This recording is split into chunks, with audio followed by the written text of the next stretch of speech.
Naviganti nel hobby, bentornati sul canale. Stiamo per cominciare finalmente di nuovi tutorial di pittura. Partiamo con i figli di Horus, i Sons of Horus, che ho, come avete visto nel post di oggi, messo praticamente con il Grey Seer. Quindi li ho preparati col Grey Seer, che sarebbe un primer grigio bianco fatto per i contrast. Poi infatti useremo anche un contrast in questo tutorial. Ho avuto varie idee e per un po' di tempo ci ho ragionato sui figli di Horus, perché non è così immediato come gli Imperial Fist. Volevo fare più sfumature, quindi oggi proveremo un po' di cosine. Mi sono preparato tra le altre, prima di iniziare il video, una fialetta, diciamo, con dentro un'intera boccetta di Sons of Horus Layer della Games Workshop, mischiato praticamente 50-50 praticamente con un improver che è praticamente un airbrush flow improver, che altro non è che un thinner sostanzialmente per aerografo. Mettendoli praticamente in questo modo ho reso molto più liquido il colore e l'ho preparato per fare tutte e 10 le miniature. Farò la base quindi in aerografo, potete farlo tranquillamente con il pennello, con un pennello anche un 2, usando il colore layer con un po' di medium oppure un po' di acqua, quindi sempre molto sottile il colore. Lo cominciate a stendere su tutte quante le miniature e vediamo dopo la sigla come andare avanti. A tra poco.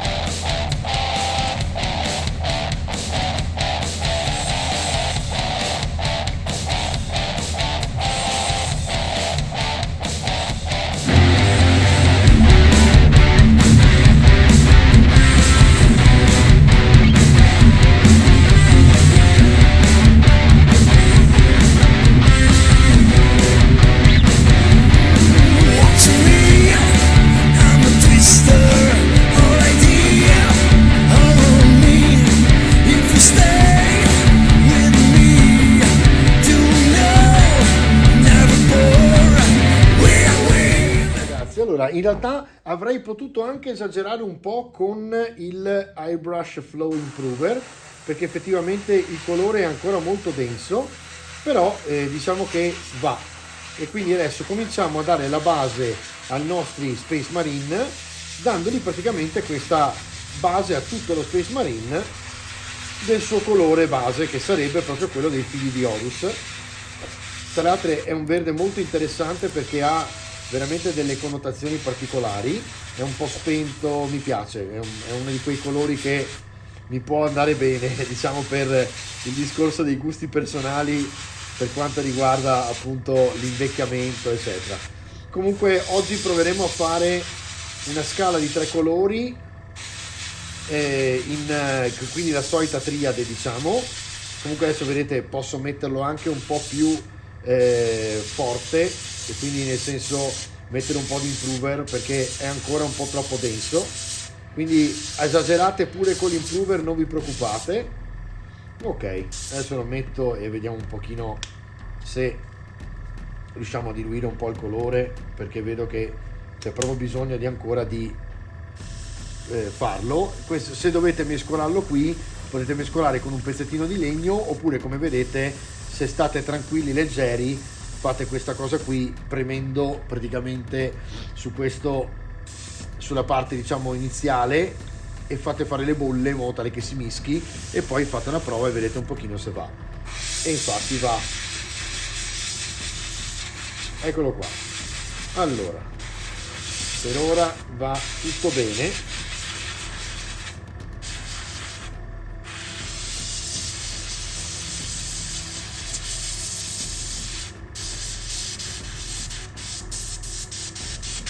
Ok, direi che uno è andato, possiamo cominciare con gli altri e vedere dove riusciamo ad arrivare.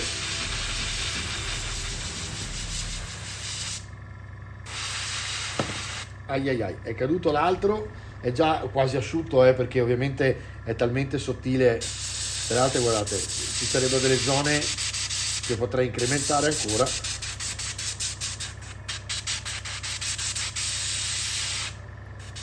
Ovviamente l'aerografo è per andare veloci e anche per rendere più sottile il colore, in modo tale che ci sia meno diciamo spessore, però potete tranquillamente andare col pennello. Ricordatevi di diluire il colore in modo tale che ci sia appunto questo effetto sottile. Allora adesso continuo a mettere un po' di improver perché vedo che ancora non ci siamo con il colore e volevo provare a mescolare un pochino perché è più facile mescolare a mano. Allora prendiamo questa e mescoliamo a mano direttamente dentro il serbatoio, in modo tale che è più facile mescolare. Dovrebbe essere consistente, scusatemi, più o meno come il latte, ok? E avere quindi un po' quella consistenza lì, è molto liquido, ok? E non è facile farlo e quindi bisogna sperimentare abbastanza, però vedete quando poi ci riuscite il colore esce bene, non fa i polipi, cioè non è troppo liquido, quindi è meglio andare un po' per volta e provare. È chiaro che bisogna fare anche abbastanza veloci perché il colore va a seccarsi abbastanza e si rischia di dover pulire poi tutta la parte iniziale. Adesso io sto facendo un po' i giochi di equilibrio perché ne ho 10 in mano e direi ragazzi che ora che abbiamo capito diciamo le regole base possiamo anche iniziare con un bel timelapse dove do la mano di verde base a tutti e 10. Ci vediamo fra poco.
Ragazzi, durante il primo timelapse mi sono reso conto di aver esagerato un po' con il Airbrush Flow Improver perché alla fine ne ho messo di più di quello che dovevo, ma ha fatto una sorta di wash molto scura, quasi un contrast, senza le ombre però, di Horus, figli di Horus il colore, no? Quindi adesso ho preso il Gauss Blaster Green e vado a fare praticamente tutta la parte sopra zenitale, che però non è l'unica luce che vado a fare, quindi vado a abbastanza leggero, ci sto attento perché è ancora molto liquido e rischio di andare a fare polipi cosiddetti, quindi diciamo che andiamo avanti così.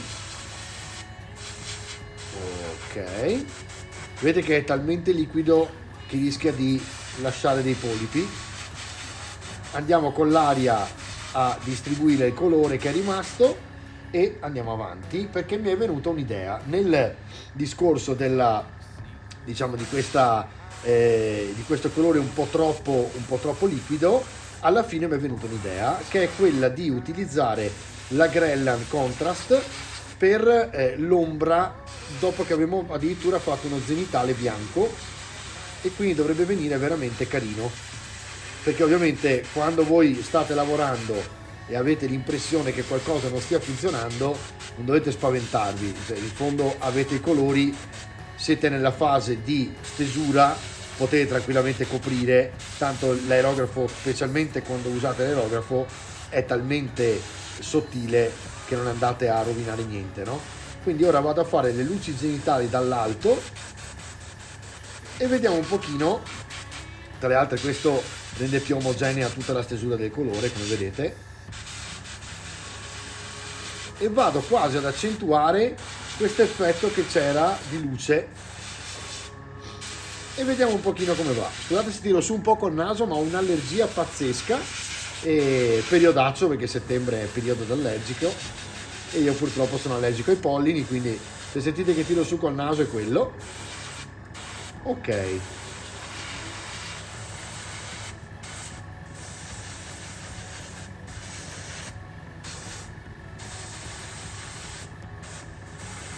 ok, direi che potremmo quasi quasi non usare il bianco, ma io vorrei anche esagerare e usare un po' di bianco, perché sono sicuro che viene fuori veramente bello. Quindi pulisco e ci vediamo fra un attimo. Ok ragazzi, è il momento del bianco. Il bianco in questo caso uso il Liquitex, quindi ci andiamo giù alla grande. Il Liquitex è fantastico, non è ancora perfettamente asciutto, ma vediamo, gli zenitali dovrebbero venire bene. Infatti guardate, qui proprio dategli di luce solamente proprio da una direzione, in modo tale che non levate il verde completamente, ma non vi preoccupate perché il bello deve ancora arrivare. Il bello arriverà con la Grellan. Praticamente questa è tutta una preparazione alla base per poter poi mettere il contrast e avere questo effetto che dovrebbe essere molto bello. Vediamo un pochino che cosa succede. Ok, lui è a posto, direi. Un po' qua. Ok, praticamente stiamo quasi tornando al Grey Seer.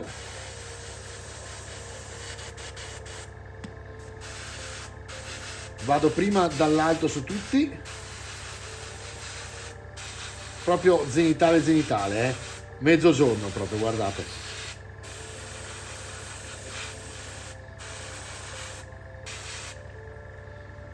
Questi sono tutti i passaggi di preparazione per poi far avvenire la magia giusta, che è mettere il contrast corretto, che ci dovrebbe dare questo effetto meraviglioso sui Stones of Horus. Ne ho visti tanti di tutorial in giro e stavo cercando la sfumatura giusta da utilizzare sotto, perché non mi piaceva il nero e bianco, diciamo, volevo comunque il colore del Stones of Horus, e quindi ho preferito questa versione. Sto praticamente dando, vedete, tutta la parte anche zenitale dell'alto qui, non esagerate, in modo tale che resti del verde, e voilà. Ok, le spalle, vedete la punta della spalla, lo zaino, la parte alta dello zaino, date un po' dei colpi di luce in modo tale che poi si notino quando passiamo con la Grellan Comunque l'effetto che dovete vedere è un pochino questo, no? Che è quello quasi della neve, del bianco natalizio sopra i nostri Horus, vedete? Guardate. Tra l'altro anche la faccia con questa sfumatura qui, dopo mettendo un contrast, vi fa un effetto stupendo. E voilà, qui ci siamo.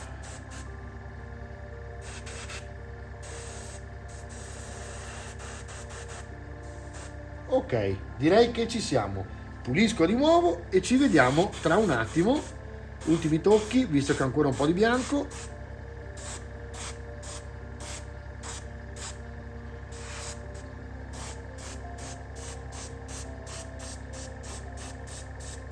Sempre zenitale e via. A tra poco. Allora ragazzi, la vera magia comincia adesso, perché in fondo dipingere è il nostro hobby, ha un po' di magia ed è un po' di magia. Perché? Perché vediamo di colpo realizzarsi quello che avevamo in testa mentre lo stiamo dipingendo, e adesso vedremo se anche questa volta ci ho azzeccato, perché ogni tanto può capitare. Allora useremo la Grellan, la Kellan Green, che è un green molto scuro. C'è chi ha usato altri contrast nei tutorial, come per esempio se non sbaglio, stavo leggendo fra i vari che ho anche io, mi sembra il turquoise, Hawk Turquoise, ma va troppo sul turchese per i miei gusti, quindi ho preferito schiarire tantissimo le armature, come vedete, lasciando sempre in ombra il verde dei Sons of Horus, per adesso dargli delle sfumature verdognole con questo contrast. Cosa faremo? Useremo il contrast mescolato a 1 con il suo medium, che voi sapete si chiama Technical Contrast Medium, ed è questo qui, ok? E lo useremo perché 1 perché lo vogliamo usare come una sorta di lavatura, per vedere con delicatezza all'inizio quanto possiamo marciare e quanto possiamo picchiare, diciamo, con questo colore. E tutto perché abbiamo già messo moltissimo bianco, che farà tantissima luce rispetto al verde, e dovrebbero andare tutte e due in, ovviamente, in sovrapposizione rispetto ovviamente alla Kellan, o meglio è la Kellan che verrà sovrapposta, e quindi stratificando dovremo con le trasparenze avere un effetto molto molto interessante. Dopodiché finiremo la puntata e questo sarà il primo passaggio che dovrete memorizzare. Vi ricordo, e intanto vi sto chiacchierando perché sto perdendo un po' di tempo, perché vedo che ancora devono asciugarsi e devono essere perfettamente asciutti per poter intervenire col contrast, quindi perdo un attimo di tempo per spiegarvi due cose. Se non avete l'aerografo, non vi preoccupate, pennello dry brush, e date il layer in dry brush. Allora, il layer, scusatemi, lo date con il numero 2, come vi dicevo. Il bianco, e volendo anche il Gauss Blaster, se volete metterlo prima del bianco per fare un po' di sfumatura in più, lo date con il dry brush. Mi raccomando, dry brush che sia veramente sottile sul pennello, spazzolando veramente con le punte del pennello e non col collo, altrimenti accumulate colore che si incrosta e fa veramente un effetto diverso, che è più quello grim del chipping che abbiamo usato altre volte. Non fatelo in questo caso, o lo stippling per l'appunto. Non dovete tamponare, dovete proprio spolverare, ok? E niente, in questo caso vediamo un pochino come va.